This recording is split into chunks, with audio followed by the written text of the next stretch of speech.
көбүнчө адамдар бизнес баштагысы келет, а бирок акчам жок дейт.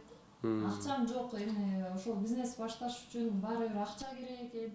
Мен негизи акчам болсо кыйын бизнес башкарып кетмекмин деген ойду көп айтып келишет. Ошо туура эмес. Кандай? Бул вообще туура эмес да. Эмнеге дегенде, жанагы мынча акча болсо, ошол акчаны бул жака сала койсом, киреше көрөт элем деп көрөт да. Анан мейли деп туруп, миллион сом берип кой ошол адамга. Бир айга жеткирбей, туура эмес колдонуп, короп салат да. Аны иштете албайт. Мына мисалы үчүн бир чашка, алдыгы чашка деп кой. Ушуга 1 литр суу куйсаңыз, ушу чашканын көлөмүндөй гана суу калат, калганы куюлуп кетет да. Адамдардын ой пикири, кең пейили, тажрыйбасы так ушу чашкадай эле болушу мүмкүн. Анан канчалык киреше куйба, кирбейт да. Ошол өзүнүн деңгээлиндей гана нерсе калат, уюткуч.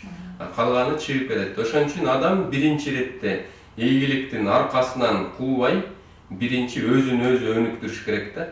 Өзүн өзү өнүктүрүү дегенде бул жерде жөндөмдүүлөрдү көбөйтүш керек. Максатты туура койгон жөндөмдүүлүк, убакытты туура пайдаланган жөндөмдүүлүк, элге татаал нерсени жөнөкөй тил менен сүйлөп түшүндүрүп бергенде бул жөндөмдүүлүк. Ушул толтурада именно ушул жөндөмдүүлүктөрдү биз мектептен дагы, университеттен да үйрөтпөйт. Ошондуктан биздин жарандар көз карашы туура эмес калыптанып калганда, бир аз акча болсо эле, ошол акчаны эмне кылаарын билбей той берип салат да. Той берип жок кылып коет, анан кайра отуруп калат.